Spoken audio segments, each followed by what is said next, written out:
Welcome to the Dog Storytime Podcast. If you'd like to hear the amazing stories of the dogs in our lives, this is the show for you. From the heartwarming to the head-tilting, we share the stories of dog owners and their furry family members. And now your host, luxury fine art pet photographer and puppy whisperer, Kimberly Sarah Bucari.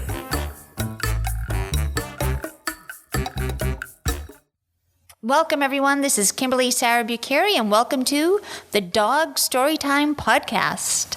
Today's guest is our good friend, Jessica Janowski. Locally, Jess is known as our rock star dog trainer. For 16 years, she's been training dogs to be their most awesome self. Today, she's going to share the wonderful story of her heart dog, Rious. Here we go. Hi, Jess. Welcome to the Dog Storytime Podcast. Thanks for having me. So what is it you would like to talk about today? I always want to talk about my dog, Rious. Yes, he's awesome. Rious. He is the best. He is. Yeah. So Rious is my superstar boy. He was found in Mississippi in a burned out building with his litter mates when he was about 5 weeks old. And his mom was there. They were able to catch the puppies, but not the mama. They did end up, I guess, bringing them to someone's house and leaving them on their stoop. They knew they had a reputation for taking care of dogs. And luckily, that man knew someone who landed Rious on the rescue train north. And I did not need a puppy at the time. I had a 3-year-old child and a 13-week-old baby. Oh, goodness. But at first meeting of these puppies, I knew I wasn't leaving without one. And it took a lot of convincing of my husband, but Rious ended up being the world's most perfect puppy. And we worked really, really hard, and he has gone on to absolutely exemplify just how versatile a rescue dog can be. Yes. He is an awesome ambassador. He has competed in rally obedience with me since he was about 7 months old. He has been on the national rankings every year that we have competed. So I think he's now had 7 rankings. And 3 of those have been in the top 20 overall categories. Wow. And that was pretty exciting the first time we landed there. Sure. But yeah, he has maintained high rankings every year. It's been really, really awesome. We are among the only mixed breeds in the sport. So we're always very proud to represent. Yeah. And so, yeah, he's quite a superstar. He's gone on to do quite a bit of modeling work, not only for you, but he also, by default, landed me a job as well through his modeling. So if folks don't know, Rious is one of our cover dogs, I guess we could call him. He is the star of our marketing commercial for Kimberly Sarah Photography. Which was so much fun to do. It was so much fun. So we love Jess for being a great friend and also helping us with our business needs and to bring Rious along with her. She trained the heck out of Rious so he could do everything that we asked of him. He was super, absolutely incredible. He's also, he graces our wall here in the studio with a big 30 by 40 portrait of him, but he really is such an incredible boy, and that was a long day for him. It was a long day, but work. He loves it. The more you throw at him, the stronger he gets, and I think that goes a long way to the careful training that I put into him. Yes. We train positive reinforcement, really just because I find that it works better beyond everything I've ever tried. I've been training dogs a long time, and we really just kept sessions short and fun. I never drilled him, and he just developed more and more desire to work. And the more you throw at him, the happier he is. The more detail I look for, the more he craves. And he's just been a really fun dog. He was my first dog to ever try to take into the sport arena of any kind. So he's been a wonderful companion and showing me the way in that. Jess, how would you judge a dog and in a way that, what would you know that they were good at? So Rious, if you didn't know, he's part Border Collie, is that right? Yeah, he's Border Collie Akita. So of course they have, okay. So that's an interesting mix, it right? Could be a really, really volatile mix. Yes. And so how do you know, or don't you know? I don't know. Maybe you don't. Or do you just try and say, okay, he's going to be great at it, or he's not, and we take a turn. We do something else. Well, for me, some people, they get a dog with their eye on a particular sport, and that's it. And they are training for that sport. And if the dog washes out, some people wash the dog out and keep them as a pet. Some people find them a new home. There's a wide variety in what you're going to find. When I get a dog, I have a couple of things that I enjoy doing, but I very much let the dog guide me in what they enjoy. Okay, and that's important. It's huge. It's huge because I've seen people taking their dogs out there and there's no joy. Right. And for me, that's the whole point. Yes. For both of you to be happy. We have to have fun, and if one of us isn't happy, it's like sending a team of dancers out and one of them's dragging the other around the dance floor. There's no beauty to that. Right. And it's all about the partnership. Right. And when you create a good partnership, I find the rest flows.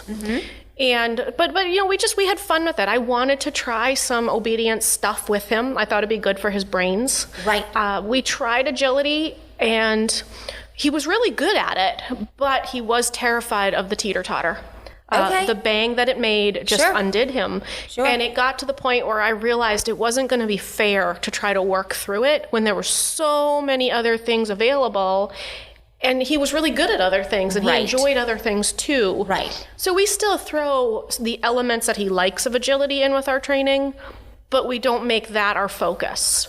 Okay. So we use it as a way to break things up. Right, exactly. That's wonderful. So Jess, tell me, how is it that you picked Rious? So Rious, we joke. We say Rious is Rious 2.0. When we went to meet the puppies, I had originally picked out a female. Okay. She was a little on the quiet side, and I thought she might be a pretty good fit for our family, having a 3-year-old and an infant and not needing a puppy. And then as soon as I got home, the woman who runs the rescue called me and said that the puppy had actually already been spoken for by a volunteer. Oh. And the volunteer happened to be there when we were there and was barely holding it together, I guess. And as soon as we left, she kind of fell apart, saying that had been the puppy she wanted, but give her to the family with the kids. Okay. And I said, no. Right. Give her to your volunteer. We don't technically need a puppy. Right. So let her go to your hardworking volunteer because that's important. Right. And so then I said, all right, well, I'll take the other female. And so I told my husband that I was getting a puppy, and my husband kind of lost it. We had not long ago lost his beloved dog, and he didn't quite feel ready. Yeah, so I understand that. Yeah, and I said, all right, so on a scale of 1 to 10, how mad will you be if I bring this puppy home anyway? And he said, I don't even think there is a number for that. So I called the rescue and I said, oh, well, now I feel like a big jerk and I'm going to have to back out of that puppy. And she said, I get it, no problem. And the next day he came home from work and he said, where's the puppy? I thought I was coming home to a puppy today. Oh. And I looked at her and said, I'm going to kill you. Oh. So I called her back and I said, okay, I guess he's on board now. And she said, oh, the other female's spoken for. They're all spoken for. Yeah. I said, oh. And the next day, Rious' adoption had fallen through. Oh my goodness. And I said, I'll take him. Amazing. I'll take him. And really, in general, most of the puppies in that litter, I could just tell they had a very smart temperament. Okay. They were kind of bouncing on me a little bit at first, and I would just stand up and take my hands away, and they'd sit, and then I'd pet them. Oh, wow. And at that young age. Yeah, within a couple of repetitions of that, like, they were just circling and sitting at my feet. Right. And I said, okay, you guys are pretty cool. Right. I knew there was only one puppy in the litter that was fairly mouthy. The rest of them were very gentle. Mm-hmm. And that was important for me with littles. I needed a puppy that wasn't grabby, and they're out there. Right. A lot of people don't realize that. They think all puppies grab, but they truly don't. Exactly. And he definitely was not one that was grabbing. So I knew right off the bat that he was going to be a really good fit for our family. Good. And the same goes for our other dog. When we met her, I picked her up out of the middle of a really rough wrestling session. And she turned around and went, oh, hi, and melted into my arms. And I said, okay, that's the kind of puppy that's going to work for us. That's wonderful. Because I need that kind of on-off switch that you can get rowdy, And Yeah. you can settle down when a human touches you. Right, exactly. And you're not going to redirect that grabby little sharp mouth. Right. So just how did you make it work? Like you said, being a mom at the time to young children, having a puppy. What was life like for you at that point? There were moments of pure insanity. Yeah, I bet, because it seems like you have put so much work into Rious, and I know your children. Your children are exceptional. They're wonderful kids. That's I was a dog trainer before I was a parent. But my point being, you didn't drop the ball on any of this. Well, thank you. So, I mean, that's amazing to me that there's just so much to do. Yeah, well, I always kind of get a kick out of it when people would tell me in puppy class, I taught puppy classes for a long time, oh, well, I can't do this, I have kids. Right. And I just kind of smirk and be like, well, let me tell you a little about my life. And in reality, it drove home the importance to me of short and sweet sessions. Yes. Because I didn't have 20 minutes to a half an hour in any one spot. I had, I'd run through the kitchen, I would grab a handful of snacks, I'd do a couple quick repetitions with them, and I'd move on to the next needy being. Right. And when things blew up, it absolutely blew up. Sure. The 3-year-old needed something, the baby would be screaming, and the puppy would go to the door, needed to go outside while I had dinner on the stove. Right. It always happened at the same time. And someone's calling you on the phone. Absolutely. And It was always at the same time. Right. But those days were fairly short-lived. We were already in this massive upheaval, so it was okay. Right. And I will say Rious was among the easiest puppies I've ever had. That's good. And everybody says to me, and I truly don't have the answer, is it him or was it the way you set him up to succeed? Right. And I think that comes down to like the nature-nurture question. Yes. I don't have a full answer on that. I think it's probably a little bit of both. It's a combination of both. I started with a good base puppy, and I set him up to succeed. Absolutely. And it just worked. And like I said, I just had a couple minutes here and there. I was teaching puppy classes at that time, so I'd take him with me. And I'd work him before, I'd pull him out to demonstrate things during, I'd work him after. So he learned how to also wait patiently in a crate while stuff was happening outside. It just, I don't know 100%. Like, and to some point, I think some of those memories have blurred. Yeah, right. Of a sleep-deprived haze. But I always said, too, I wasn't going to get a puppy until the baby slept through the night. Mm-hmm. And I'm really glad that I didn't hold to that, because Rious slept through the night from night 1. Oh, my goodness. And my son didn't sleep through the night till he was about 4. So I'm really, really glad I didn't hold to that, because I actually would have missed out on both of my dogs if I did. Right, exactly. So the kids and the relationship with Rious must be a wonderful thing to kind of see as they grew up together. And Rious is what, 7 Rious now? is 7, yes. I can't believe right. That it. goes so fast. I just had his first senior blood work done. Oh, goodness. It was kind of hard to acknowledge that. I get it. And so does he enjoy being part of the family with the kids? And is he one of those dogs? He's always seems to be, when I see him anyways, because we're asking him to work for us, I always see him in the work mode. How is he at home with family stuff? Is he cuddler? He is a very unique fellow. He is 100% my dog. Okay. If I'm in the room, he is most likely gravitating to me. Yes. I am his constant. He gets along with everybody else, and he socializes and he does his thing, but he is absolutely, all I have to do is make the tiniest noise, and he's like, oh, Mama's over here, I'm going. Whereas our other dog, I would say, is more gregarious and more like, okay, the kids are going to cuddle with me. Okay, Daddy's going to drop me snacks. Right. And they both are very much family pets. Yes. But if there was a weight on it, I would say Rious definitely tips the scale to me.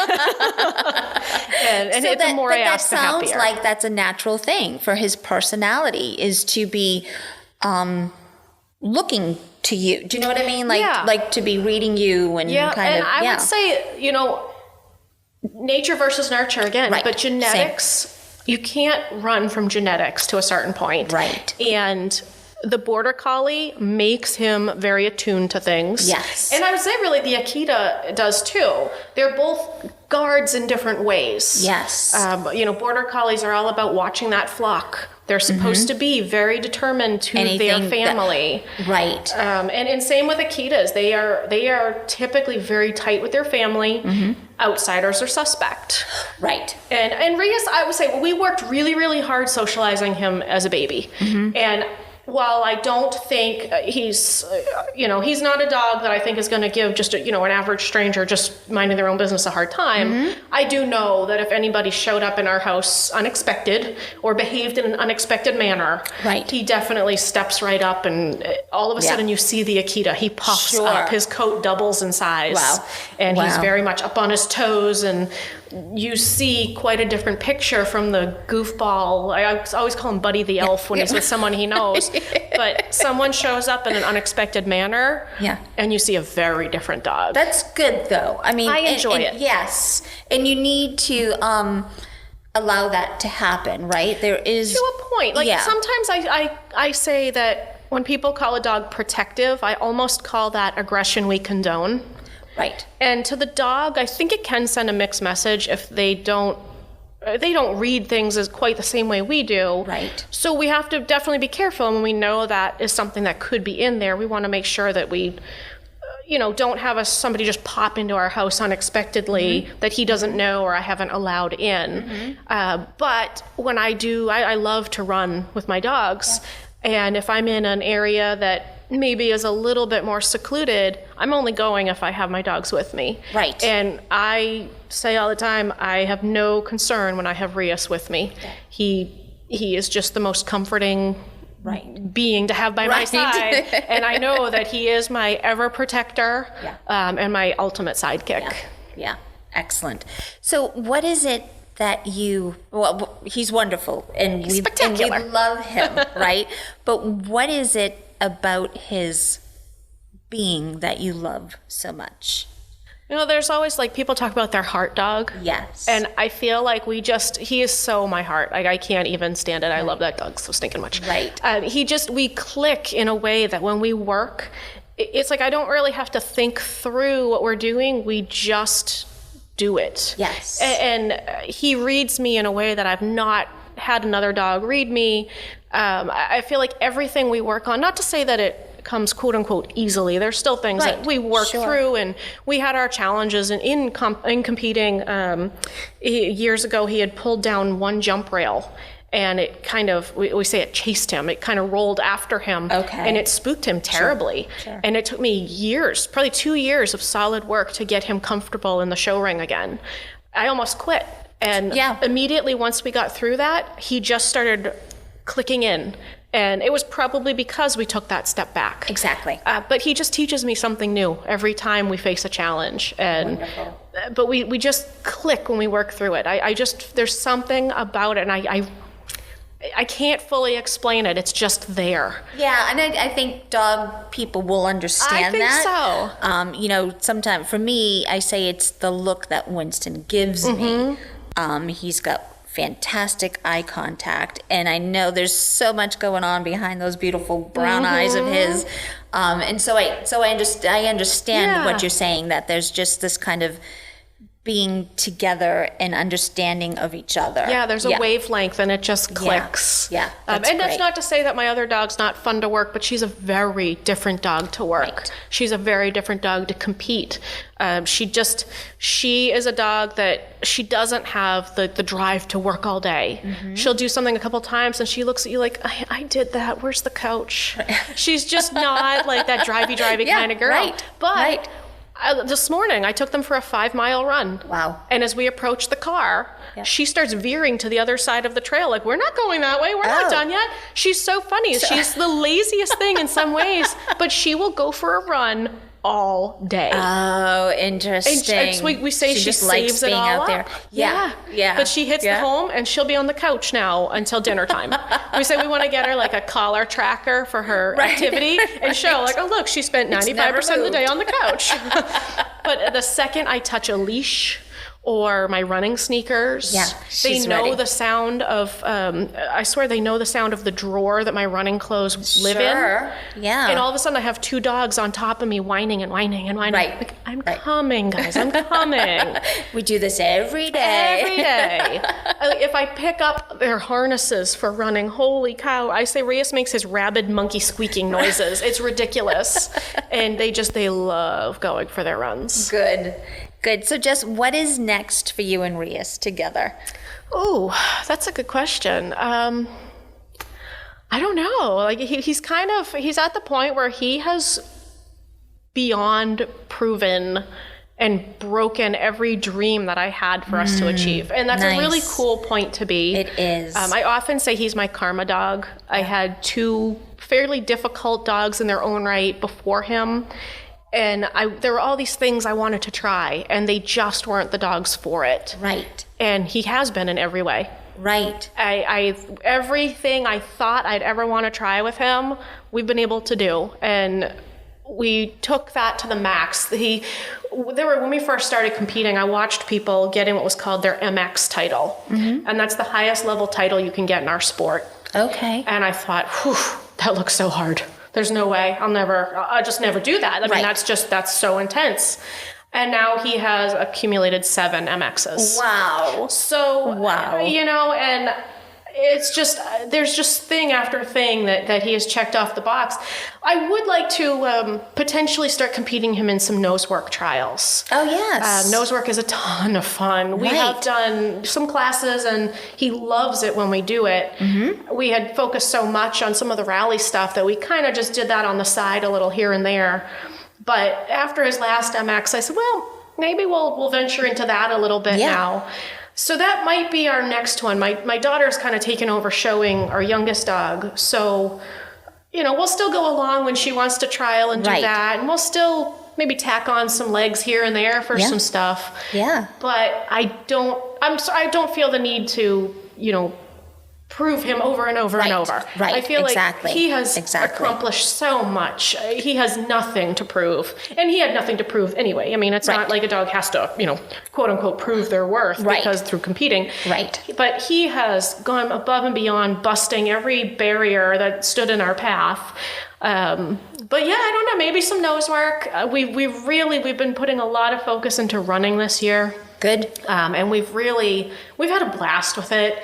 And he just loves, we get out onto the trail and we just run. Yeah. And it's a wonderful thing. And I'm sure the dogs feel a bit freer. Oh, and they love it. It's what they're kind of meant to be doing, So yeah. They're not, especially a working type breed, they're not meant to be sedentary. Right. And the 2 of them, they just love sitting out there. Yeah. And we've got all sorts of elaborate rigging so they can move out ahead of me on like a flexible bungee type leash so that if one of us changes our stride, it doesn't affect the other. Mm-hmm. They have a blast. That's great. So yeah, we really just have been focusing on that fun connection. Mm-hmm. But yeah, so nose work I think is about the only thing left I can possibly think of to really challenge ourselves. We're past that point at this point. I think we're just having fun now. We've checked off everything on our doggy bucket list, I think. Good. Well, we always look forward to seeing what you're doing next and following you on Facebook and Rious's, adventures along with Ruby and the family. Just thank you for coming here today. Thank you for having me. Tell me now, we ask everybody, what is your snout out? My snout out. We have been doing a lot of work with Operation Delta Dog, which is a fantastic organization. They're amazing. They are rescuing dogs from shelters, and they are training them to be service dogs for PTSD veterans. Excellent. So I think it's like this beautiful full circle of rescue. Right, and they are local to our area. Yeah, they're in Hollis. Yes. Yeah, and they've been around since, I think, 2013. Mm-hmm. And they do all of this with no charge to the veterans. It's amazing. For anyone who doesn't know, you can certainly find them online, but read about them in their services. Yeah. They are offering our veterans so much. And, of course, we all believe that our veterans are so worthy of this companionship, and it is helpful to them to continue living the life that they should be living. Absolutely. And the dogs are pretty, happy to do it. And it's wonderful to see these pairs of humans and dogs living a wonderful life together. Yeah, and these guys, they put so much work into these dogs, and they are committed to only putting out the best training on the best dogs. They will wash a dog out of the program if they really aren't going to live up to snuff, and that's a huge factor. It is. They really want to make sure they're setting these guys up and girls to succeed. They don't want to put a dog out there that's actually going to create more stress in their lives. Right. They want to get a dog out there that's going to be a reliable, trustworthy assistant for them. Right. And Jess, I've heard you said before that not every dog gets accepted. You can't just make a service dog out of any dog that comes into your life. Even my dogs, as great as they are, they both have things that they would be washed out of a program for. You know, as much training as I've put in, as much as I feel like I know I can take them anywhere, there are plenty of things that they would not succeed for. I mean, a friend of mine had raised a dog, and she had to wash her out because she was afraid of a very specific metal gridding on a floor. Okay. Yeah. And it wasn't something she was going to encounter that much. Right. But she'd encounter it enough that it would flunk her out of the program. Yeah. You know, and people don't realize what a high washout rate there actually is. And it's extremely hard to train these dogs to the standard that they really should be trained to. And they're very dedicated to doing that and doing it well. Jess, how can we find them? They're online? Yeah, they're online. They're on Facebook. They have a website. They do all sorts of fundraising events, and they are really dependent on fundraising. Yes. Because, like I said, there's no charge to the veterans, and that's really important. It is. It is. So we will be sure that we put all those addresses and ways to communicate with them in the show notes. So do take a look and visit their website and consider them when you're making any donations this year.